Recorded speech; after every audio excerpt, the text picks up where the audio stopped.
মানুষটি হাসি মুখে তার চোখের দিকে তাকালো। সেই চেনা চোখ, সেই পরিচিত হাসি। সেই হাসিতে রোদেলা বহু বছর আগে ঘায়েল হয়েছে। রোদেলার দুনিয়া অন্ধকার হয়ে আসছে, গা গুলাচ্ছে, বমি বমি পাচ্ছে, নিঃশ্বাস নিতে কষ্ট হচ্ছে। রোদেলা টেনে টেনে 2-3 বার নিঃশ্বাস নিয়ে চোখ বন্ধ করে সামনে দাঁড়িয়ে থাকা নিষ্ঠুর মানুষটির উপর হেলে পড়ল। মঞ্চে উপবিষ্ট সকল মানুষ সহ সামনের দর্শক সারিতে গুঞ্জন শুরু হলো, সাথে চাপা উত্তেজনা। ওই সব মানুষকে সাইড করে হাঁপাতে হাঁপাতে স্টেজে উপস্থিত হলো। তার নিজেরও হাত পা কাঁপছে।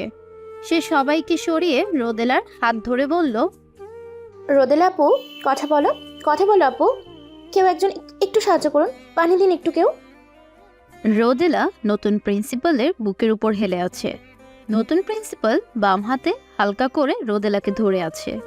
তিনি শীতল গলায় ওহিকে বলল, মিস, ভয় পাওয়ার কিছু নেই। আজ অর্থনৈতিক গরমে পড়েছি। শানে উনি চুল ছেড়ে রেখেছিলেন, সেই জন্য সেন্সলেস হয়ে গেছেন জাস্ট।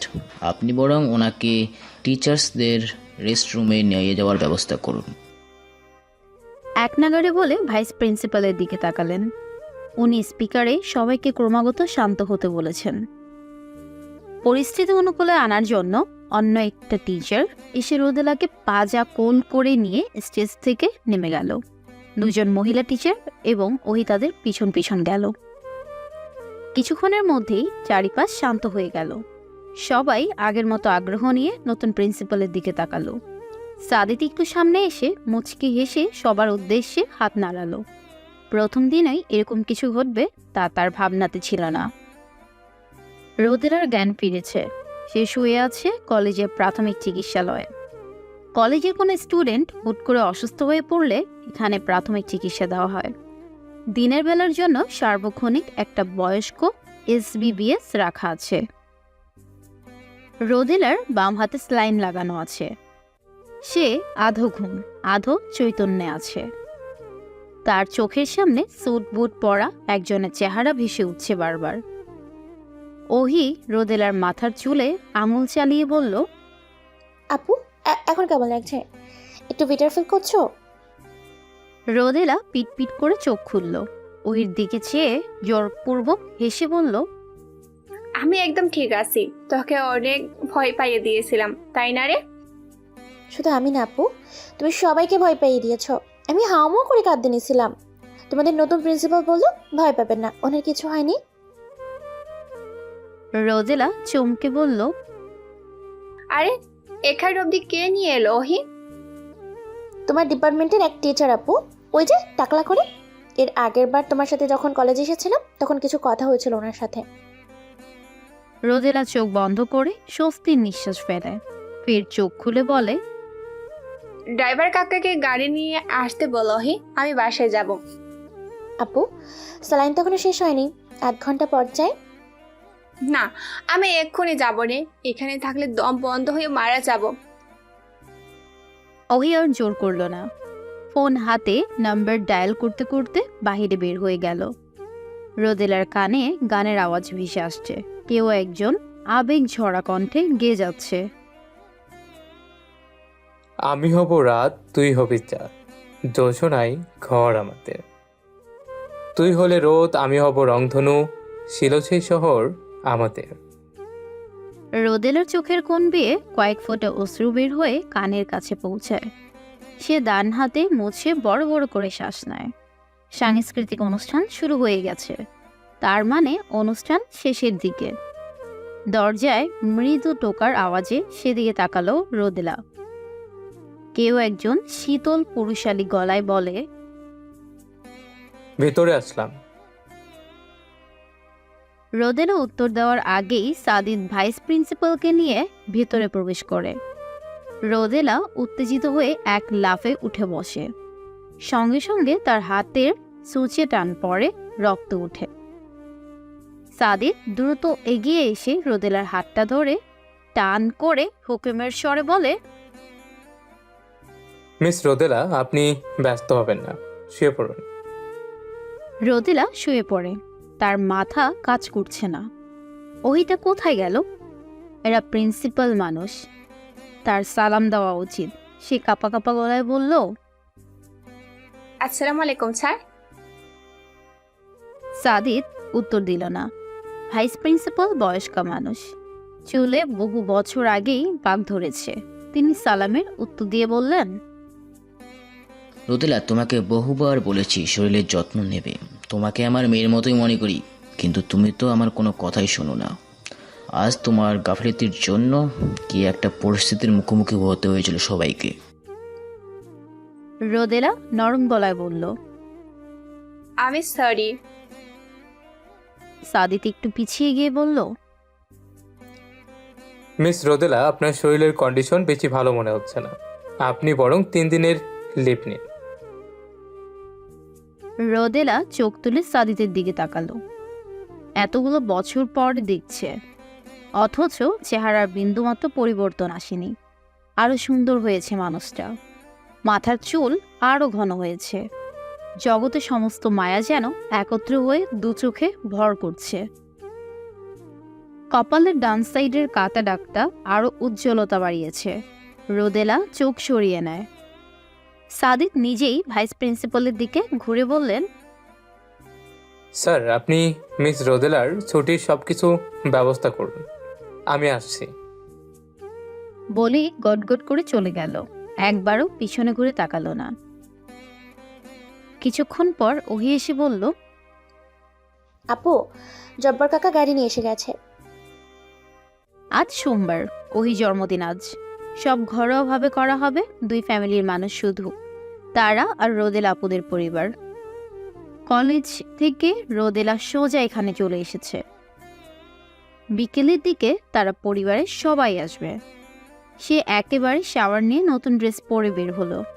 এ বাসায় হুটহাট চলে আসে বলে কিছু জামাকাপড় সবসময় রাখে। ওহি 2 কাপ কফি নিয়ে রোদেলার রুমে আসলো। রোদেলা তাদের বাসায় আসলে গেস্ট রুমে বেশিরভাগ সময় থাকে। ঘুমানোর সময় দুজন একসাথে ঘুমায়।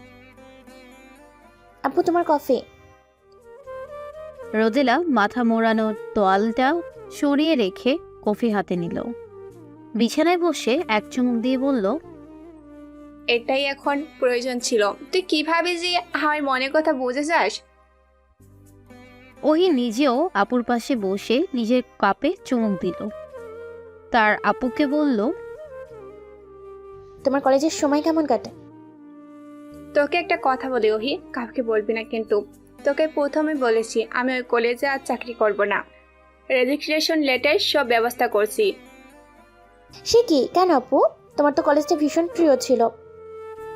কারণটা পরে বলবো ওহি, তুই যা এখন, আমি ঘুমাবো, খুব ক্লান্ত। রোদেলা সত্যি সত্যি হাই তুলল। কফির কাপে শেষ চুমুক দিয়ে বিছানায় গুটিসুটি হয়ে বাচ্চাদের মতো পা ভাঁজ করে শুয়ে পড়ল। ওহি উঠে দাঁড়ালো। কয়েক পা এগোতেই রোদেলা চোখ বন্ধ করে রেখেই বলল, শুভ্র জন্মদিন খলিজা, দোয়া করি খুব শীঘ্রই শত্রুর পাগলটা যেন তোর ভালোবাসা বুঝতে পারে। আর লাইটটা বন্ধ করে দিয়ে যা। ওহি লজ্জা পেয়ে মুচকি হাসল। লাইটটা বন্ধ করে নিঃশব্দে রুম থেকে বের হয়ে গেল। রোদেলা আপু কেন যে তাকে সবসময় লজ্জায় ফেলে। নিচে রান্নাবান্নার তোড়জোড় চলছে। ওহির মা কাজের লোকদের সাথে নিয়ে রান্না করছে। ওই এক নজর চারপাশে চোখ বুলিয়ে উপরে উঠে গেল। রোদ্দুর ভাইদের আসার সময় হয়েছে। আজ সে শাড়ি পরবে। সামার নিয়ে তাওয়ালটা বেলকনিতে শুকাতে দিল ওহি। দুপুর গড়িয়ে বিকেল হয়েছে অনেক আগেই। রোদের তেজ কমে গেছে।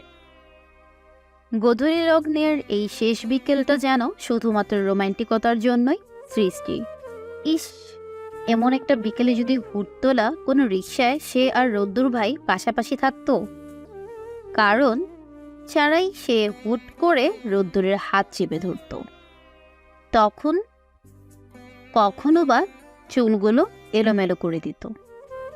আটকে তাকে রাখতে চাইছি, খুব সকালে আমায়, বিকেলে আমার। গুনগুন করে গান গাইতে গাইতে রুমে ঢুকলো ওহি। ওয়ার্ড্রোবের কাপড়ের শাড়ি থেকে বেছে বেছে সবুজ রঙের কালো পাড়ের শাড়ি বের করল। রোদ্দুরের ওহিদের বাসায় ঢুকেই প্রথমে রোদেলাপুর খোঁজ করল। রোদেলা ঘুমাচ্ছে শুনে অপূর্বের সাথে কিছুক্ষণ দুষ্টুমি করল। তারপর ওহির রুমের দিকে পা বাড়ালো। ওহির রুমের দরজা ভেতর থেকে আটকানো। রোদ্দুর বিরক্ত হলো। দিনে দুপুরে এরা দরজা বন্ধ করে কি করে তা আল্লাহ মালুম। সে কপাল কুঁচকেই দরজার উপর একের পর এক আঘাত করল। সঙ্গে সঙ্গে দরজা খুলে গেল। রোদ্দুর হেলাফেলা করে ভিতরে ঢুকে ওহির বিছানায় বসল। ড্রেসিং টেবিলের দিকে তাকিয়ে বিরক্ত গলায় বলল, এই অসময়ে দরজা বন্ধ করে কি করিস বলতো? প্রেম প্রেম করিস নাকি? বয়ফ্রেন্ড আছে? ওহির মনটা খারাপ হয়ে গেল। আশাহত হলো সে। না, মানুষটা তাকে আর কোনো দিনও বুঝবে না। একে দিয়ে আর কোনো আশা ভরসাই নেই। এখন পর্যন্ত তার দিকে চোখ তুলে তাকায়নি। মনে মনে বলল, জগতের সব মানুষের ব্যাপারে তোমার কত কৌতূহল রোদ্র ভাই, শুধু আমার ব্যাপারে তুমি একটু নির্লিপ্ত কেন? কণ্ঠে একরাশ বিষণ্ণতা ঢেলে মুখে বলল, শাড়ি পরছিলাম রোদ্র ভাই। রোতর মাথা ঘুরিয়ে ওহির দিকে তাকালো। সঙ্গে সঙ্গে তার চক্ষু কোটর থেকে বের হওয়া উপক্রম হলো। ওহিকে আজ জীবন্ত পরীর মতো লাগছে। তাকে এই পৃথিবীর মানুষ বলে ভ্রম হচ্ছে। সবুজ রঙের শাড়ি ফর্সা ত্বকে ফুটে উঠেছে। চোখে গাঢ় কাজল, ডান গালে তোল খাওয়া গর্ত। ভেজা ভেজা পাপড়িগুলো চোখের উজ্জ্বলতা যেন বহুগুণ বাড়িয়ে দিয়েছে। টানা টানা ভুরু যুগল যেন কাছে যাওয়ার জন্য আহ্বান করছে। ঠোঁটের হালকা পার্পল শেডের লিপস্টিক আর অবিন্যস্ত ভেজা চুলে ওইকে যেন অপসরীদের থেকেও সুন্দর লাগছে। ঠোঁটের উপর বাদামি তিলটা যেন রোদ্দুরকে চুম্বকের মতো টানছে। এই প্রথম তার ওহিকে ছুঁয়ে দিতে মন চাইল অন্য রকমের ছোঁয়া। সে নিজের অজান্তে উঠে দাঁড়িয়ে বিড়বিড় করে বলল, ও my god, O my god, ও হঠাৎ করে এত রূপবতী হলো কি করে? ওহি চোখ তুলে তাকিয়ে দেখে রোদ্দুর গভীর মনোযোগে তার দিকে চেয়ে আছে। চোখে মুখে অন্য ধরনের ঘোর। পলকহীন চোখে তাকিয়ে আছে আর বিড়বিড় করে কি যেন বলছে। রোদ্র ভাই, আপনি ঠিক আছেন? বলে সে কয়েক পা এগিয়ে যেতেই রোদ্দুর চিৎকার করে ডান হাত সামনে এনে বলল, খবরদার, কাছে আসবি না অজান্তা। ওখানেই থাক, এক পা নড়বি না, একদম কাছে আসবি না বলে দিলাম। ওহির বারণ শুনল না। সে বেশ বুঝতে পারছে কোনো একটা কারণে রোদ্দুর ভাই তাকে প্রচণ্ড ভয় পাচ্ছে। সে এগিয়ে যেতে যেতে বলল, আপনি কি অসুস্থ? দেখি জ্বর এসেছে কিনা। ওহি হাত বাড়ানোর আগেই রোদ্দুর এক দৌড়ে ওয়াশরুমে ঢুকে দরজা বন্ধ করে দিল। দরজায় ঠেস দিয়ে বসে পড়ল। তার বুকের ভেতর তোলপাড় হচ্ছে। এটা কি হলো তার সাথে? বুকের ধুকপুকানি যেন বেড়েই চলেছে। সে বুকের বাঁ পাশে হাত দিয়ে চেপে বলল, ও my god, O my god, তুই হঠাৎ এত সুন্দর হয়ে গেলি কিভাবে? It's miracle, oh my god. ওহি শুনতে পেল না, চেঁচিয়ে বলল, কি বলছেন? শুনতে পাচ্ছি না, জোরে বলুন। রোদ্দুর উত্তর দিল না। দরজা ধরে উঠে বেসিনের সামনে দাঁড়ালো। আয়নাতে নিজের প্রতিবিম্বের দিকে তাকাতেই হকচকিয়ে গেল। আপনা আপনি ডান হাত নিজের গালে চলে গেল। এ কি, তার গাল দুটো মেয়েদের মতো লাল হয়ে গেছে কেন? হন্তদন্ত হয়ে ট্যাপ খুলে চোখে মুখে পানি দিল। তারপর আয়নার দিকে তাকালো। কি সাংঘাতিক! লাল আবার যাচ্ছে না কেন? এভাবে নতুন বউদের মতো লাল টুকটুকে গাল নিয়ে সে বাইরে বের হবে কিভাবে? এত গরম লাগছে কেন? বাম হাতে সে শার্টের উপরে দুটো বাটন খুলল। কই, গরম ভাব তো তাও যাচ্ছে না। কেমন হাঁসফাঁস লাগছে। হাত বাড়িয়ে ঝর্ণা ছেড়ে দিয়ে তার নিচে দাঁড়ালো সে। মিনিট 40 পর ওয়াশরুমে দরজা খোলার শব্দ কানে আসলো ওহির। সে দরজা খোলার অপেক্ষায় করছে। ইতিমধ্যে দুবার নিচ থেকে ঘুরে এসে দরজা ধাক্কিয়েছে, কিন্তু রোদ্দুর ভাই দরজা খুলেনি। ঝটপট বিছানা ছেড়ে উঠে সে রোদ্দুরের দিকে তাকালো। রোদ্দুরের কাহিল অবস্থা। কালো রঙের শার্টটা শরীরে লেপ্টে আছে। চুলগুলো বেয়ে পানি পড়ছে। বুকের বেশ খানিকটা উদাম। মাথা টাটা কিচ্ছু মুছেনি। ভেজা কাপড়ের পানিতে ফ্লোরে বন্যা হয়ে যাচ্ছে। ওহি বিস্ফোরিত নয়নে মুখে হাত রেখে চেয়ে রইল। এর আবার হঠাৎ করে কি হলো? এক দৌড়ে ওয়াশরুমে ঢুকে শার্ট প্যান্ট পরেই শাওয়ার নিয়ে নিল। ওহি অবাক কণ্ঠে জিজ্ঞাসা করলো, এ কি অবস্থা আপনার? রোদ্দুর উদ্ভ্রান্ত দৃষ্টিতে অন্যদিকে তাকালো। সে ভেবে রেখেছে যতক্ষণ এ বাসায় থাকবে ওহির দিকে আর তাকাবে না। এ কি, আপনার চোখ দুটো লাল হয়ে গেছে কেন রোদ্দুর ভাই? এতক্ষণ কিভাবে শাওয়ার নেয়? কবে আপনার সুবুদ্ধি হবে দেখি, জ্বর এসে গেছে কিনা? ওহি পায়ের উপর ভর দিয়ে সামান্য উঁচু হয়ে রোদ্দুরের কপালে হাত রাখতে নিতেই সে ছিটকে 2 পা পিছনে সরে গেল। তোতলানো সরে বলল, কথায় কথায় গায়ে হাত দিতে চাস কেন অজান্তা? এক চড়ে মুন্ডু ঘুরিয়ে দিব। গায়ে হাত দিবি না, খবরদার। আমি ছোট রয়েছি নাকি? কি কি করছিস কেন? তুই একটা বেয়াদব বেশরম মেয়ে। তোর মতো বেহায়া মেয়ে আমি দুটো পৃথিবীতে দেখিনি। তুই একটা গায়ে পড়া মেয়ে। আমি আবার কার গায়ে কখন বললাম আজও? এক্ষুনি তো পড়তে নিয়েছিলি। সে কি, কখন? আচ্ছা বাদ দিন, আমি যেই হই না কেন তাতে আপনার কোনোদিন কিছু আসবে না, যাবেও না। কিন্তু আপনি এই ভেজা কাপড়ে বেশিক্ষণ থাকলে নির্ঘাত জ্বর আসবে। চেঞ্জ করুন। করব না। জ্বর আসে আসুক, তাতে তোর কি? আমি আজ সারা রাত এভাবে থাকবো, তাতে তোর সমস্যা আছে? রোদ্দুর ভাই, আপনি পাগল হয়ে গেছেন? কি বলছেন এসব? আমি তো পাগলই। আর তুই সুস্থ মানুষের পেতনিদের মতো সাজ দিয়েছিস। তোকে দেখতে কি বৃষ্টি লাগছে। ইয়াক, থু। বলেই বড় বড় পা ফেলে বাহিরে বের হয়ে গেল। রোদ্দুর আর ওহি হা হয়ে তাকিয়ে রইল। এসব কি হচ্ছে চারপাশে?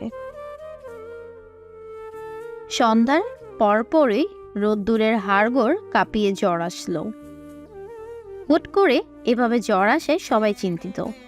থার্মোমিটার দিয়ে মেপে দেখা গেল জ্বর 104-এর কাছাকাছি। ডিনারের আগে বেলুন ফুটিয়ে স্প্রে করে ওহি তার 22তম জন্মদিনের কেক কাটল। রোদ্দুর উপস্থিত রইল না তাতে। সবাই যার যার মতো উইশ করল, কিন্তু কোথাও যেন সুর কেটে গেছে। সবাই থমকে থমকে আনমনা হয়ে যাচ্ছে। সবাই হালকা পাতলা করে ডিনার সারল।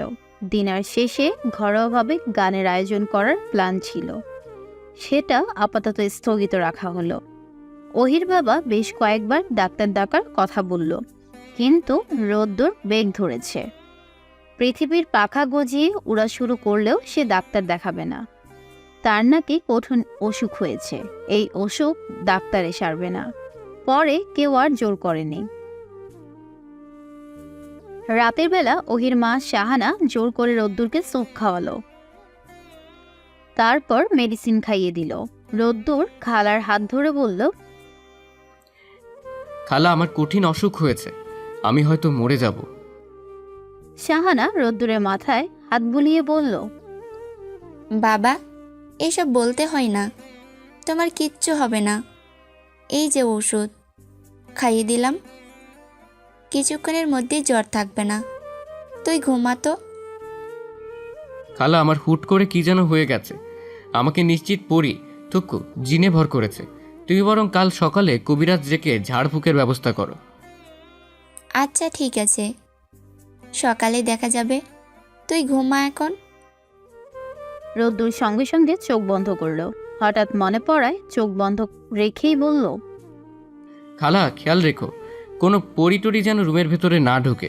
এ বাসায় আর আসা যাবে না। হুট করে চোখের পলকে আমায় ফুস করে ধরে পরিস্থানে নিয়ে যাবে। ফুস।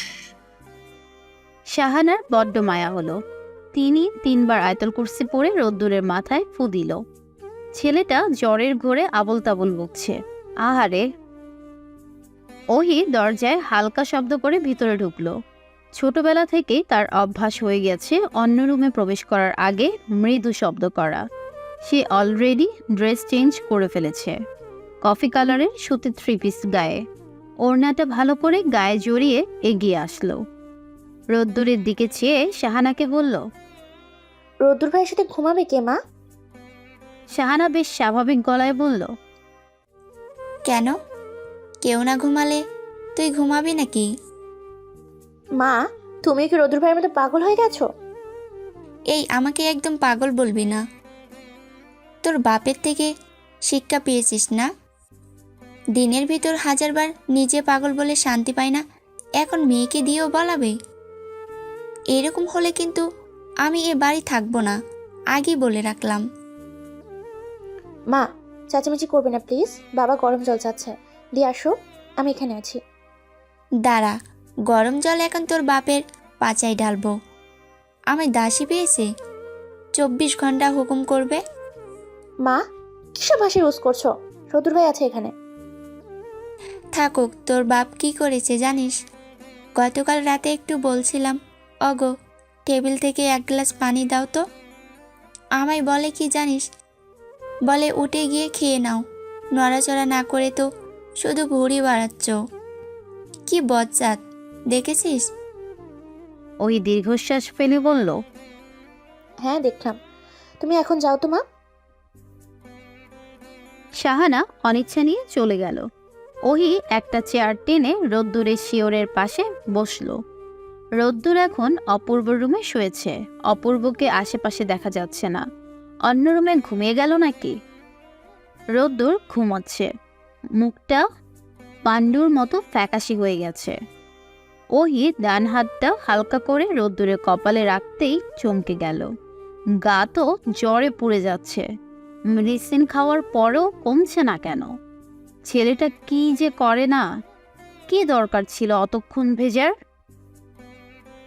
বাটিতে অল্প পানি নিয়ে তাতে এক টুকরো কাপড় ভিজিয়ে রোদ্দুরের কপালে দিল। রোদ্দুর ঘুমের ঘোরে শিউরে উঠল। রোদ্দুর ঘুমের ঘোরে বিড়বিড় করে কিছু একটা বলল। ওহি কান পেতেও তা বুঝতে পারল না। ভোরবেলা ঘুম ভাঙতে নিজের মাথা চেপে ধরল রোদ্দুর। মাথার ভেতর কেমন ফাঁকা ফাঁকা লাগছে। বিছানায় উঠে বসে পাশে তাকালো। পাশে কেউ নেই। সে বেলকনির কাচের ফোকর দিয়ে বাহিরে দৃষ্টি মেলল। সূর্য এখনো উঠেনি। রোদ্দুর ঘেমে একাকার হয়ে গেছে। গায়ে তাপমাত্রা স্বাভাবিক একদম। সে স্বস্তির নিঃশ্বাস ফেলে। হুট করেই তার মাথায় অস্পষ্ট একটা দৃশ্য ভেসে ওঠে।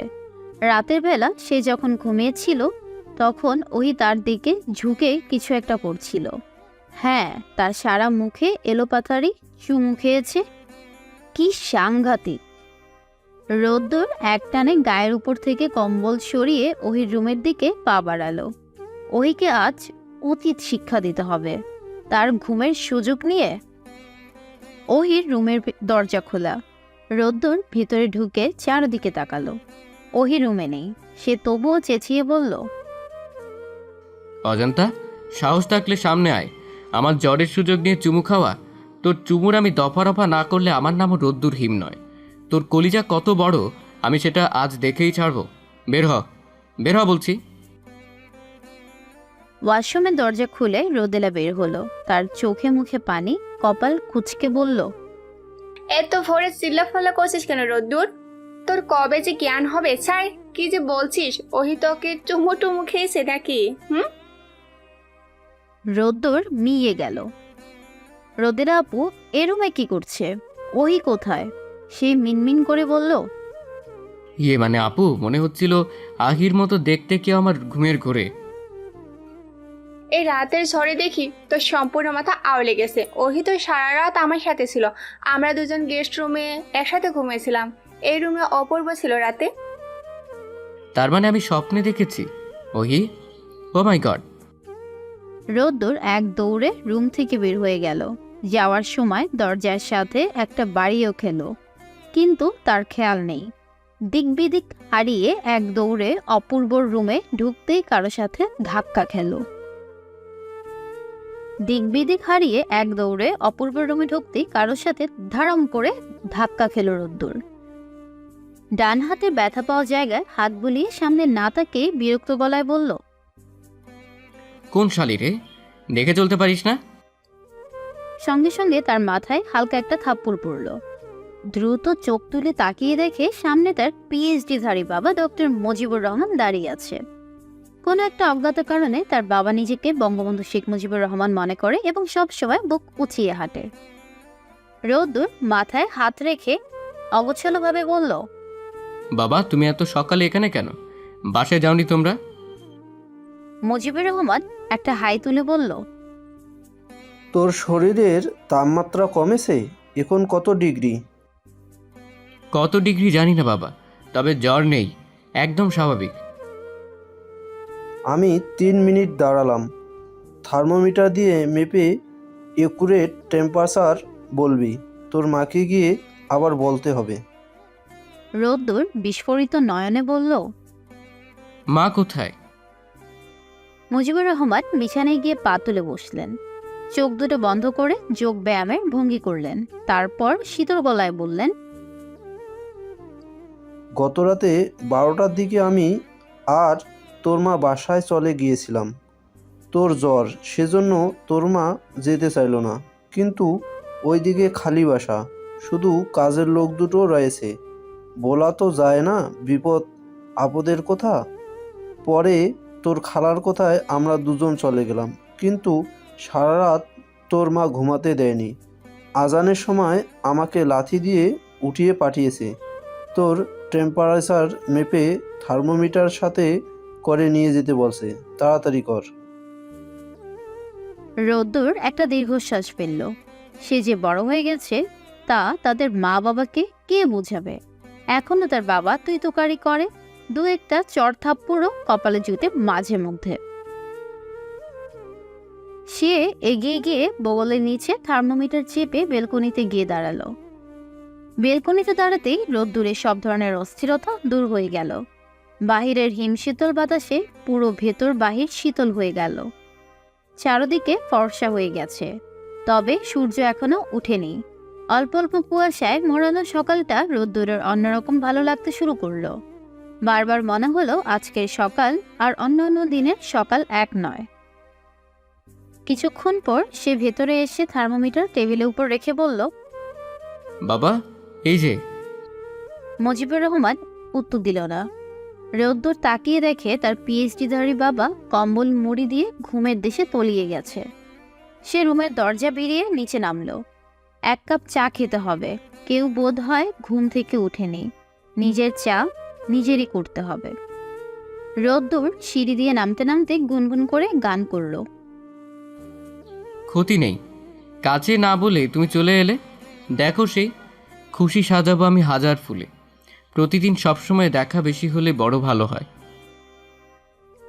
একরাশ ভালো লাগা নিয়ে রান্না করে পা রাখতেই চমকে উঠল সে। ওহি কোমরে ওড়না পেঁচিয়ে হাতে নেড়ে নেড়ে টুংটাং আওয়াজ তুলে কি যেন করছে। রোদ্দুর ডান হাত আপনা আপনি বুকে চলে গেল। তার হার্টবিট আবারও ক্রমাগত ট্রেনের হুইসেল বাজিয়ে যাচ্ছে। হাত পা কাঁপছে, শরীরের ভরটুকু পা আর ধরে রাখতে চাইছে না। সে দরজায় ঠেস দিয়ে নিচের ভরটুকু ছেড়ে বুকে চাপ দিয়ে ধরল। হার্টবিটের শব্দ যেন ওহির কানে না যায়। ওহির থেকে দৃষ্টি সরাতে পারছে না, যেন চোখ দুটির উপর তার নিজের নিয়ন্ত্রণ নেই, অন্য কেউ নিয়ন্ত্রণ করছে। ওহিকে কেমন বউ বউ লাগছে। চুল হাত খোপা করার, ঘাড়ের অনেকখানি উন্মুক্ত, কফি কালারের রংটা যেন ঠিকরে পড়ছে। ওহি একটু পরপর সামনের অবাধ্য চুলগুলো আঙুলের সাহায্যে কানের পাশে গুজে দিচ্ছে। রোদ্দুর আর পারল না, ধপ করে দরজা ধরে ফ্লোরে বসে পড়ল। ও মাই গড! হালকা শব্দে ওহি পেছন ঘুরে তাকায়। রোদ্দুরকে ওভাবে ফ্লোরে বসে থাকতে দেখে চোখ বড় বড় হয়ে যায়। দৌড়ে এসে বলে, রোজু ভাই, এখানে বসে আছেন কেন? বুকে হাত কেন? হার্ট অ্যাটাক হবে নাকি? আল্লাহ গো! রোদ্দুর ফ্লোরের দিকে তাকিয়ে চিবিয়ে চিবিয়ে বলল, অজান্তা আমার থেকে 10 হাত দূরে দাঁড়িয়ে কথা বল। যা পিছিয়ে যা, আমি ঠিক আছি। ওহি ভয় কিছুটা পিছিয়ে গেল। রোদ্দুর ভাই কাল থেকে কেমন অস্বাভাবিক আচরণ করছে। সে ভয়ের তো সরে বলল, বুকে হাত কেন রোজু ভাই? বুকে ব্যথা করছে নাকি? শ্বাস নিতে কষ্ট হচ্ছে? বললাম তো আমি ঠিক আছি, আর বুকে হাত রাখবো নাকি পা উঠিয়ে রাখবো সেটা সম্পূর্ণ আমার ব্যাপার। ওহি কিছু না বলে জগ থেকে গ্লাসে পানি ঢেলে এগিয়ে দিয়ে বলল, পানিটুকু খান, ভালো লাগবে। রোদ্দুর ধমকে বলল, বললাম না কাছে আসবি না, পিছিয়ে যা। ওহিত ধমকে কেঁপে উঠল, কিছুটা পিছিয়ে গিয়ে কাপা কাপা গলায় বলল, রৌদ্র ভাই, আপনি ফ্লোরে বসে কেন? ইচ্ছে হয়েছে বসেছি, প্রয়োজনে শুয়ে থাকবো, তাতে তোর কোনো সমস্যা আছে? না, তা নেই, কিন্তু ফ্লোর তো অনেক ময়লা। এই গল্পের পরবর্তী পার্ট খুব তাড়াতাড়ি আসবে, তাই চ্যানেলটি সাবস্ক্রাইব করে পাশে থাকা বেল বাটনটি ক্লিক করে রাখুন। ধন্যবাদ। আসসালামু আলাইকুম।